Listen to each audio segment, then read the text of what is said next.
옆에 분들에게 인사 좀 나누십시오. 한 주간 동안 행복하셨습니까? 인사 좀 나누시오.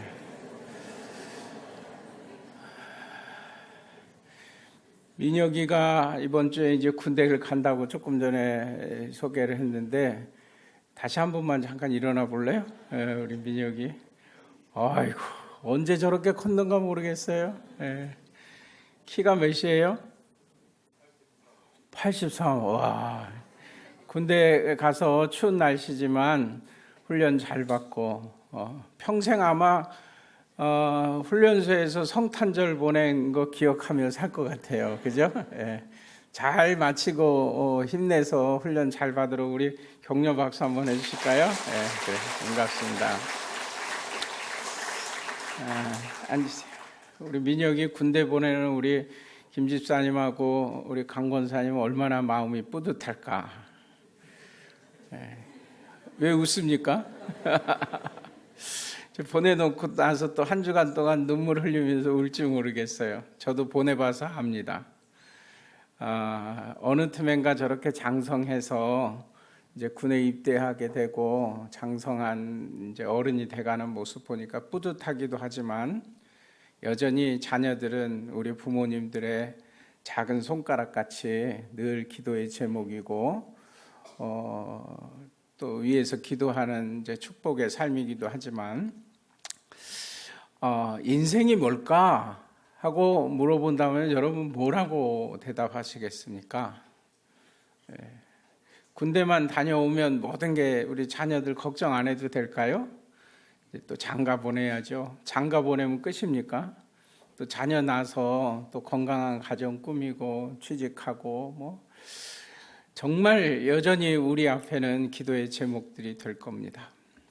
인생이 뭘까 하고 물어보면 많은 사람들이 그렇게 얘기할 겁니다. 참 인생은 힘들고 어렵습니다. 성경에도 보니 우리 인생이 70이요 강건하면 80이라도 되돌아보니 지나온 모든 삶을 되돌아보니 고생과 수고와 번민과 그렇지 않습니까? 지나온 삶을 되돌아보면 다 그렇습니다. 올 한 해 여러분들의 삶은 어떠셨습니까? 연초에 시작할 때보다 너무너무 행복하고 좋았습니다. 이렇게 얘기하실 분 과연 몇 분이나 계실까요? 늘 감사하며 살려고 하지만 오늘도 또다시 우리는 무엇인가를 걱정하며 염려하며 살아가게 돼 있어요. 근데 어쩔 때는 때때로요 정말 우리가 해결할 수 없을 것 같은 큰 문제가 우리 앞에 덜컥 다가오기도 합니다. 지난 한 해 여러분들의 삶을 되돌아봐도 지금 뭔가 생각나는 그 일이 있을지도 모르겠어요. 그래서 어떤 분들은 요즘은 어떠십니까? 하고 물어보면 목사님 갈수록 태산입니다. 이렇게 얘기를 해요. 갈수록 태산 어떤 의미로 쓰는 말인지 알죠? 갑자기 또 건강에 문제가 생겼어요. 건강만 회복되면 다 될 것 같은데 건강이 안 좋아지면서 우리 삶에 또 물질의 문제가 오기도 하고요. 이 물질의 문제만 좀 해결되면 우리 가정 얼마나 행복할까 했는데 그 다음에 또 다른 문제들이 끊임없이 우리 앞에 다가오는 것이 인생입니다. 갈수록 태산, 사람들이 이런 말을 쓰는데 여기에 나오는 태산은 큰 산이라는 뜻이죠. 중국에 있는 산 이름입니다. 중국의 큰 산이라고 불리우는 산들이 몇 개 있어요. 그래서 그것을 중국의 오악 이렇게 얘기를 합니다. 여기서 말하는 악이라는 단어는 악할 악자가 아니라 큰 산 악, 한자로 큰 산을 뜻하는 악이라는 글자예요. 그래서 오악 그러면 중국의 큰 산 5가지 이렇게 얘기하는 거예요.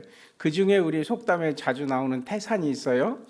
동서남북에 대표하는 산들이 하나 있고 그리고 가운데 중앙에 또 산이 하나 있어요. 그래서 이것을 다 합해가지고 중국의 큰 산 5가지 오악이라고 얘기하는데 그 동쪽에 있는 큰 산이 태산입니다. 서쪽에는 화산이 있고요. 남쪽에는 형산이 있고 북쪽에는 항산이라는 산이 있어요. 그리고 가운데 중앙에 중악에 해당되는 중앙에 있는 산 이름이 숭산입니다. 혹시 들어보셨습니까? 숭산. 숭산은 잘 모르는데 속담 하나 기억하시는 분 계실지 모르겠어요. 가자니 태산이요 돌아서자니 숭산이다. 이런 말 들어봤습니까? 이게 바로 그 중국의 오악에 해당되는 거예요.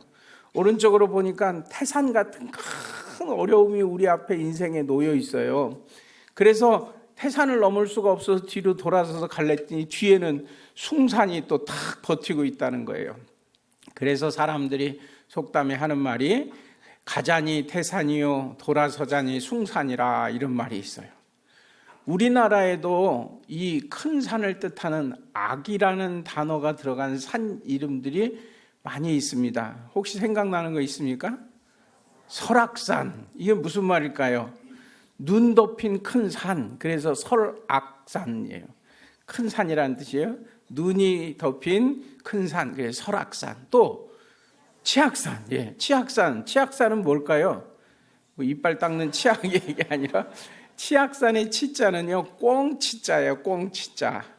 그래가지고 큰 산인데 꽁이 많은 산인가 봐요. 이제 전설에 의하면 예전에 뱀에게 죽게 된 꽁이 있었는데 어떤 사람이 그 꽁을 살려줬대요. 그랬더니 이 꽁이 평생 이 사람을 따라다니면서 보온을 하는 거예요. 그래서 그 유래로 이제 지어진 산 이름이 치악산 이렇게 붙여졌어요. 그래서 치악산은 꽁이 있는 큰 산 이런 뜻이에요. 관악산. 그 산 모양이 꼭 관을 쓴 것 같대요. 그래서 관을 쓴 큰 산, 그래서 관악산, 북악산, 월악산. 이렇게 우리나라에도 악자가 붙은 산이 많이 있잖아요. 제가 왜 말씀을 드리냐면 우리 인생도 마찬가지예요. 우리 앞에 큰 산이 가로막혀 태산과 같은 문제가 내 앞에 있었는데 도무지 이것을 넘어설 수도 없고 해결할 수가 없어요.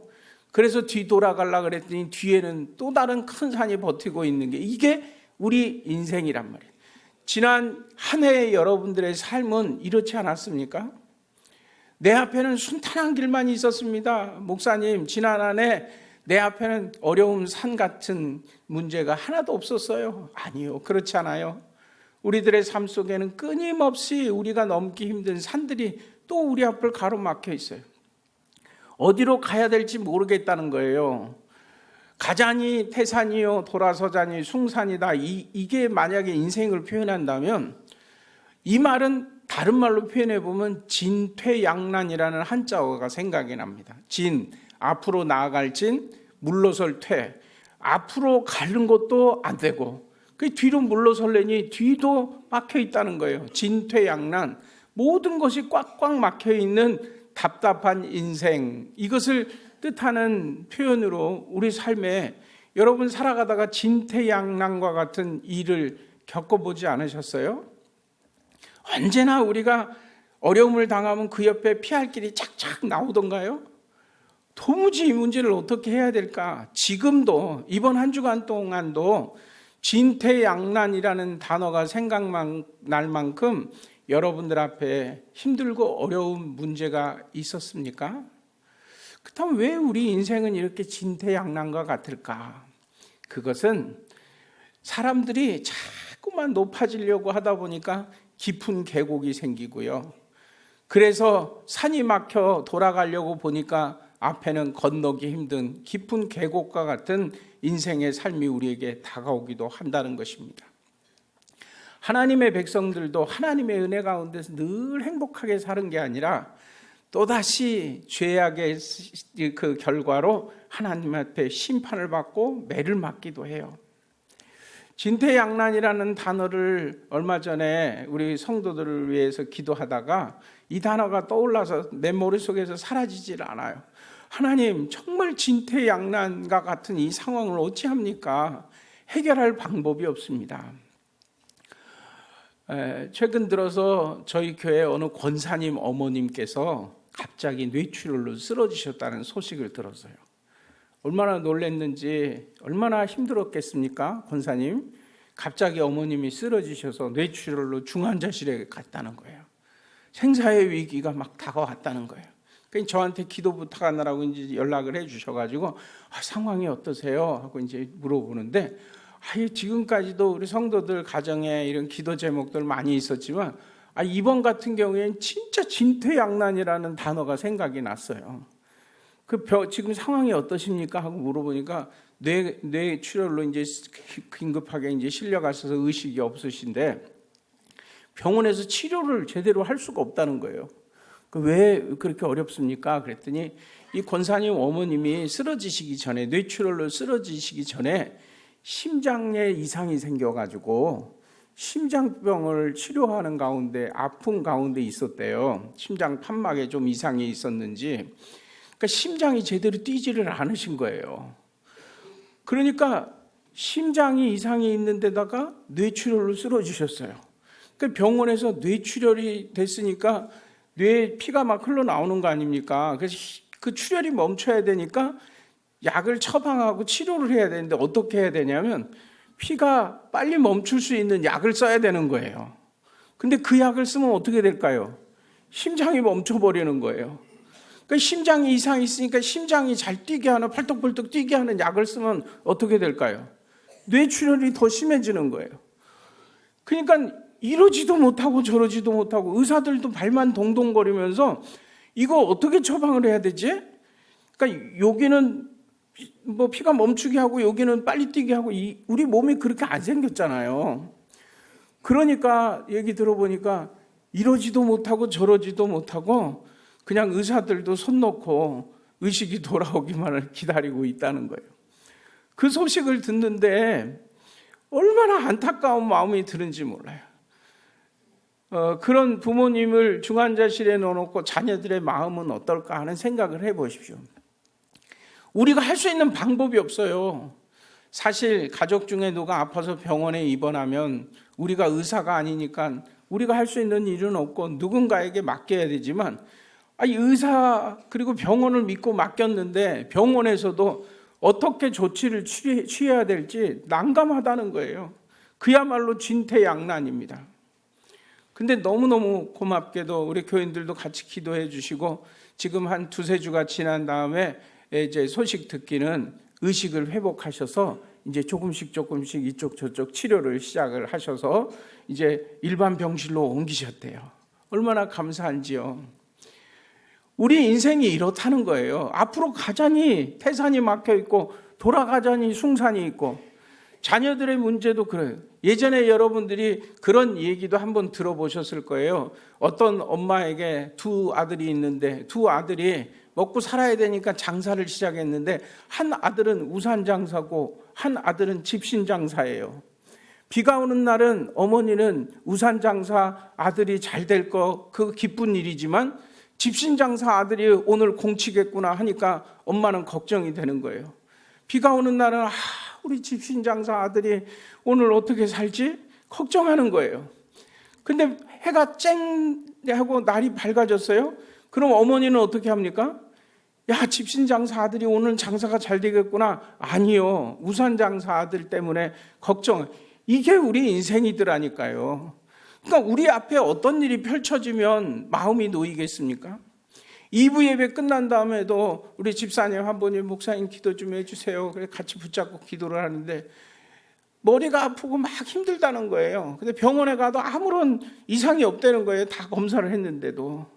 마음의 병인 것 같다고 그래요. 그래서 왜 마음의 병이라고 생각하십니까?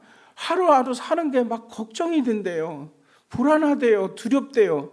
뭐가 걱정이고 뭐가 불안한지도 모르고 우리 인생의 삶에 오랫동안 살아오면서 이런 염려, 근심, 걱정이 나도 알지 못하게 마음의 짐처럼 다가오는 것이에요. 어떤 태산을 딱 만났다 그래서 걱정이 생기는 게 아니라 내 앞에 이제까지 계속 그렇게 힘든 삶들이 있었기 때문에 하루하루 살아가는 것이 버겁고 힘들다는 거예요.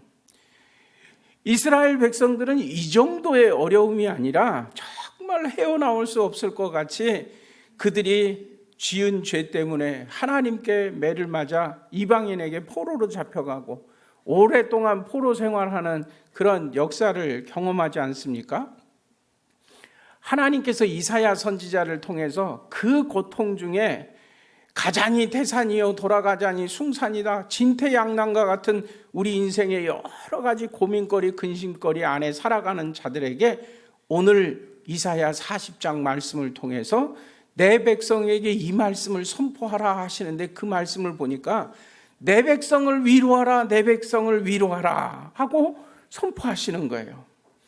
그들에게 이제 그 힘들고 어려운 포로 생활에서 돌아오게 하는 날이 반드시 있을 것이라는 거예요. 너희가 지금 지은 죄 때문에 하나님 앞에 매를 맞고 심판을 받고 있지만 하나님께서 너희 죄를 다 없이 해주시는 날이 올 것이라는 거예요.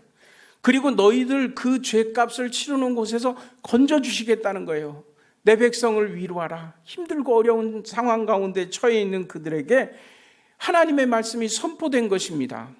너희가 지금 살아가는 삶이 광야와 같고 사막과 같을지라도 광야에 길이 날 것이고 사막에 아름다운 샘이 솟아나는 축복이 있을 것을 선포합니다. 우리 앞에 산이 가로막혀 있는데 그 산이 낮아진다는 거예요.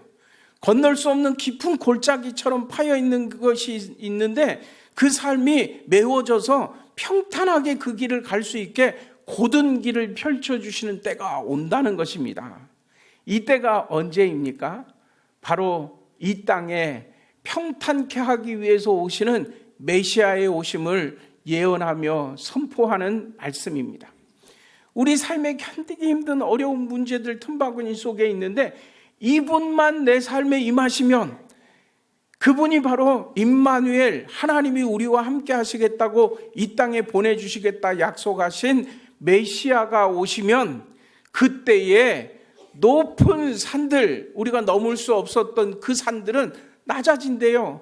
그리고 깊은 계곡, 건널 수 없는 계곡들은 평탄케 메워진다는 것입니다. 높은 산은 깎고 골짜기는 메워 평탄케 하고 굽은 곳은 곱게 해주고, 이렇게 우리의 인생에 참된 해방자가 되고 구원자가 되고 해결자가 되시는 분이 올 것을 선포하고 있습니다. 내 백성을 위로하라, 내 백성을 위로하라. 광야에 외치는 소리가 있어 우리가 가야 할 길을 평탄케 하는 그분이 우리 삶에 오신다는 거예요. 죄로 말미암아 사람들의 삶에는 어두움이 가득 차 있었어요. 우리가 살아가고 있는 삶이 어둠의 삶입니다. 그런데 그 어둠을 물리칠 참빛, 빛으로 오시는 분이 이 땅에 오실 것을 성경 예언자들은 선포하셨고, 그 빛으로 오신 참된 빛, 참빛, 그분이 말씀이 육신이 되어 우리 가운데 오시는 것이 성탄의 사건입니다. 제가 언젠가도 말씀드렸습니다만 초등학교 선생님이 교실 안에서 강단에 딱 서서 아이들을 딱 쳐다만 봐도요, 숙제 잘해온 아이, 숙제 안 해온 아이를 한눈에 알 수 있대요. 검사 안 해도 알 수 있대요. 어떻게 아는 줄 아세요? 숙제해온 아이들은요, 자신 있게 선생님을 쳐다보는 거예요.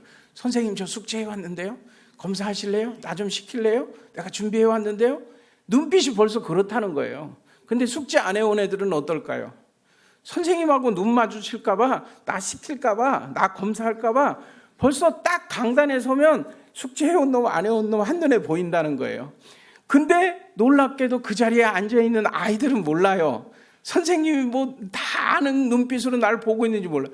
그래서 막 눈빛을 피하는데 어쩜 그렇게 숙제 안 해온 날만 선생님이 쪽집게같이 나를 시키는지.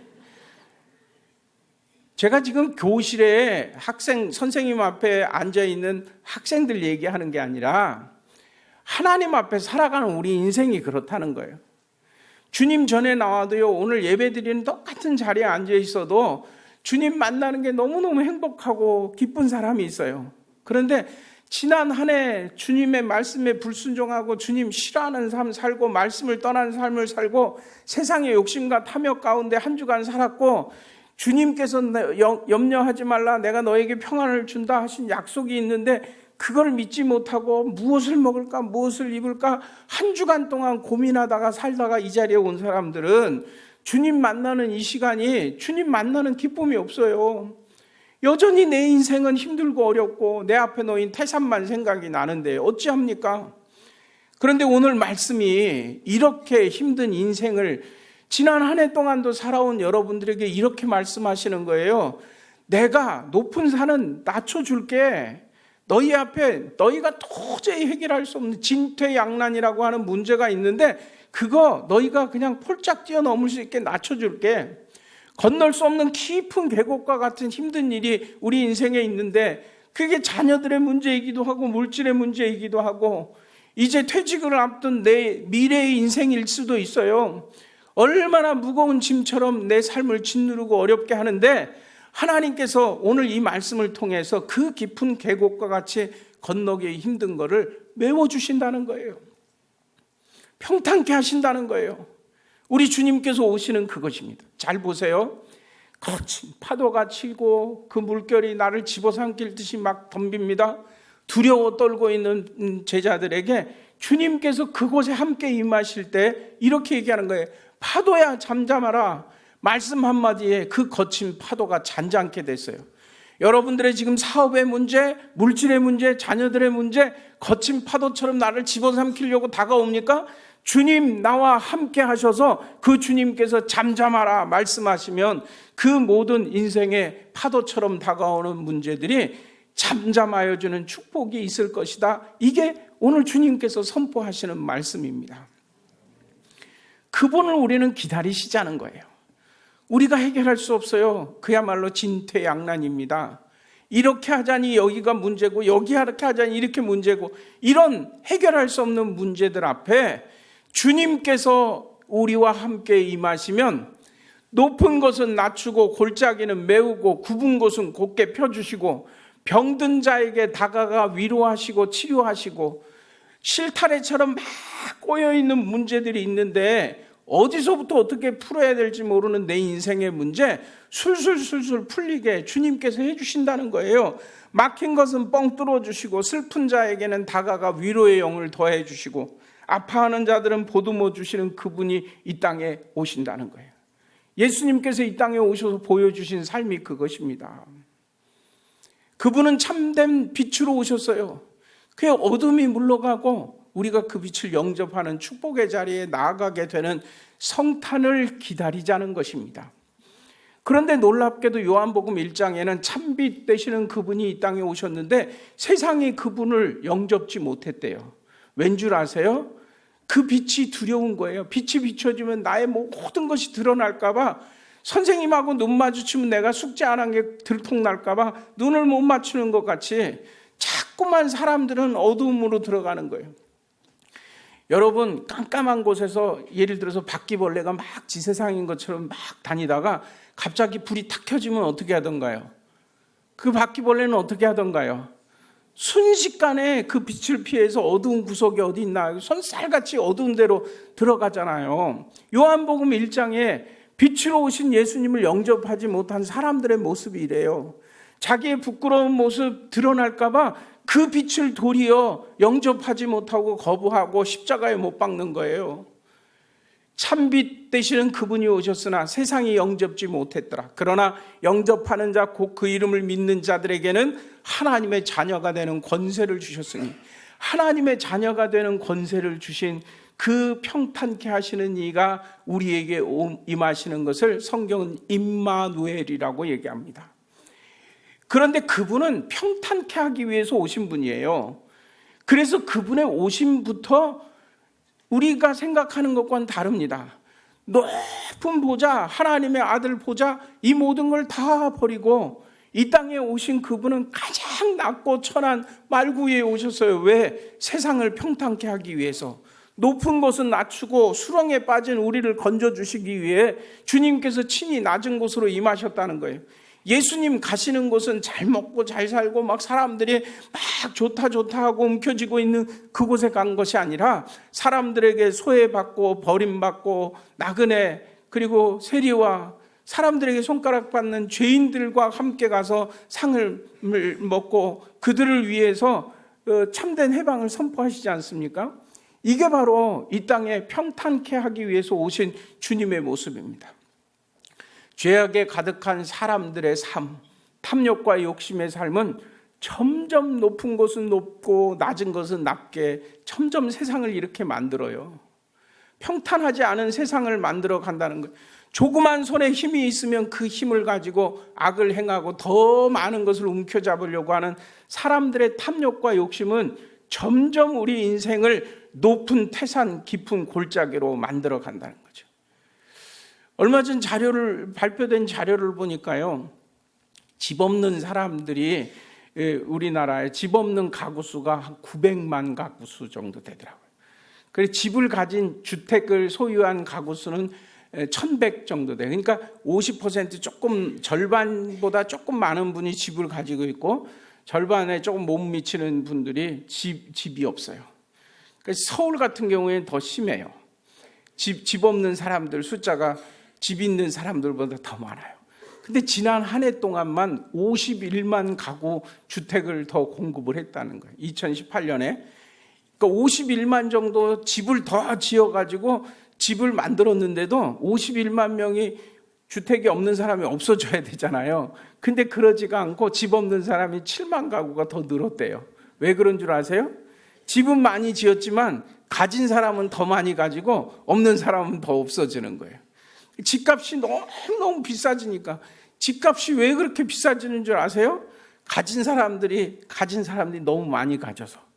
어느 정도로 많이 가졌느냐면요, 자료를 보니까 제일 많이 집을 가지고 있는 사람은 혼자서 600채를 넘어 가지고 있더라고요. 그거 가지고 놀라지 마세요.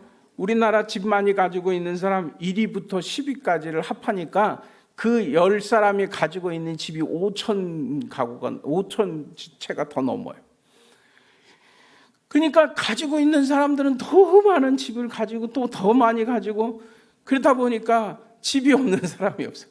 그러니까 집이 모자라서 없는 게 아니라 이게 높아지고 깊어지고 이 골이 깊어져서 그래요. 근데 이런 세상에 공평케 하기 위해서 오신 주님께서는 이 높은 것은 낮아져서 흘러가서 골짜기를 메우게 하자는 거예요. 이게 성경이 말해주고 있는 물이 흘러가게 해야 된다는 거예요. 물을 가둬놓고 나 혼자 이 좋은 물이다 그러면 그 물은 얼마 지나지 않아 썩고 고이고 상처나고 많은 사람들에게 악취나는 물이 되지만, 물을 흘려보내 물을 필요로 한 자들에게 그게 바로 광야에서 아름다운 꽃이 피는 동산이 되는 것입니다. 우리 교회가 꿈꾸는 그 모습이 그거예요. 그런데 세상은 그렇지 않다는 거죠. 근데 주님께서 오시는 그 세계, 그때가 되면 모든 것을 공평케 하시며 하나님께서 우리 앞에 놓인 모든 산들은 낮추고 막힌 것은 뚫고 이렇게 회복하는 역사가 일어난다는 것입니다. 늘 우리들의 삶에 무엇인가가 부족해요. 모자라요. 대표적으로 예수님의 공생애를 시작하면서 첫 번째 기적이 일어났던 사건이 바로 이것 아닙니까? 혼인잔치에 포도주가 떨어져 버렸어요. 그 잔치에 제일 필요한 무엇인가가 부족하게 됐어요.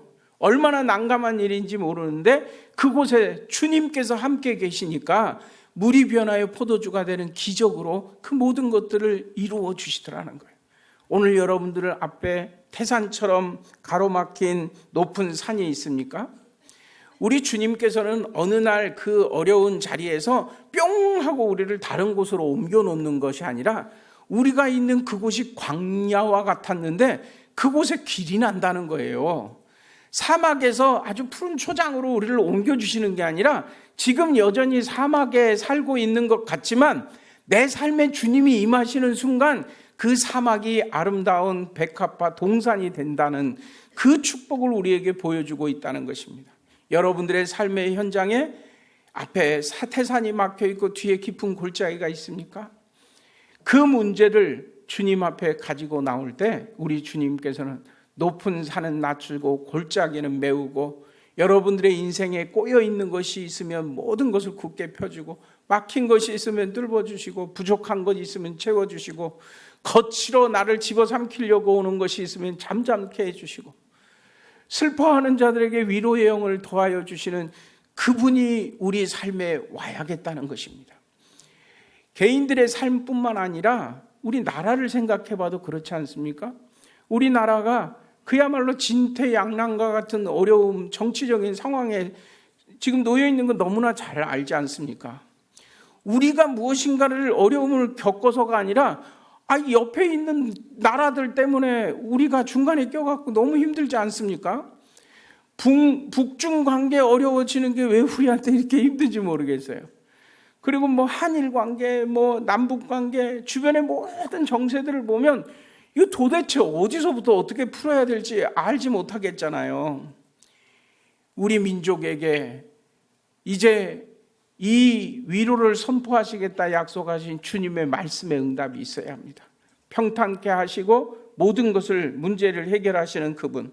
우리는 대림절 절기를 보내면서 이렇게 우리를 위로하기 위해서 오시고 모든 것을 평탄케 하기 위해서 오시는 주님의 은혜를 생각하고 여전히 내 앞에 놓여있는 여러분들 가정에 해결하지 못하는 힘들고 어려운 문제들 앞에서 하나님께서 그 모든 것들을 위로하시고 회복시켜 주시는 역사가 우리 가정에 임마누엘 임하시는 주님을 통해서 이루어질 것이라는 것을 우리가 소망한다면 우리는 대림절 절기를 보내면서 이렇게 고백해야 됩니다. 오소서 우리 삶을 평탄케 하시는 분, 내 앞에 놓인 모든 문제들을 해결하여 내가 비록 지금 사망의 음침한 골짜기로 있는 것 같을지라도 해를 두려워하지 않고 주께서 내 앞에 펼쳐주시는 그 아름다운 상을 기쁨으로 맞을 수 있고 내 잔이 넘치는 축복의 자리로 나아가는 저와 여러분 모두가 되기를 주님의 이름으로 간절히 축원합니다.